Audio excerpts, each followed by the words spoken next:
ఈ వాక్యం వింటున్న ప్రియమైన సోదరు ఒక్క మాట నేను అడుగుతున్నానండి. నీవు నేను అడగకుండగానే మన కొరకు పరముని వీడి ఈ లోకానికి వచ్చి ఒకటి తక్కువ 40 కొరడ దెబ్బలు భరించి మొయ్యలేని సిలువ కొయ్యను మోసి సిలువ మీద ప్రాణం అర్పించి మనుషులు ఎవరు పొందనంత శ్రమను అనుభవించి నీ కొరకు నా కొరకు తిరిగి లేచి అంత గొప్ప త్యాగము చేసిన సర్వాధికారి అయిన దేవుడు, మనం అడగకుండగానే తన ప్రాణం అర్పించిన దేవుడు ఈరోజు నీకు నాకు అవసరమైనవి ఆయన దయచేయలేడా? నీకు నాకు కావలసినవి ఆయన ఇవ్వలేడా? నువ్వు అడుగుతూ ఉంటే ఆయన నీకు ఇవ్వలేడా? అందుకే అంటాడు కదా యెషయా భక్తుడు అంటాడు, ప్రవక్త అంటాడు, విన్న నేరక ఉండునట్లు ఆయన చెవులు మందము కాలేదు, సహాయము చేయకుండానట్లు ఆయన చేతులు కొర్రచ్చ కాలేదు. ఆయన నీ అవసరాన్ని తీర్చేవాడు.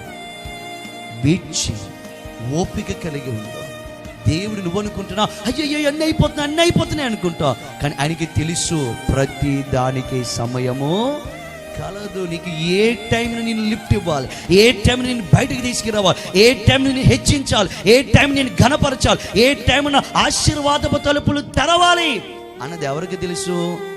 దేవునికి తెలుసు. కానీ మనకు ఉండేది ఏంటంటే కంగారు. ఈరోజు కంగారు పడవద్దు. నన్ను అభిషేకించుకున్న దేవుడు మనకేది కావాలో ఏది అవసరమో అన్ని ఏం చేయగలిగిన వాడు. ఈరోజు నీకు గర్భఫలం అవసరమా? ఆ దేవుడు నీకు అనుగ్రహించబోతున్నాడు. నమ్మిన వారు ఆమె చెప్పండి. ఈ రోజు నీకు ఉద్యోగం అవసరమా? నా దేవుడు నీకు త్వరలో ఇవ్వబోతున్నాడు. ఆమె చెప్పండి. ఈ రోజు నీ కుటుంబం ఒక గృహం నీకు అవసరమా? ఆయన త్వరలో నీకు ఇవ్వబోతున్నాడు.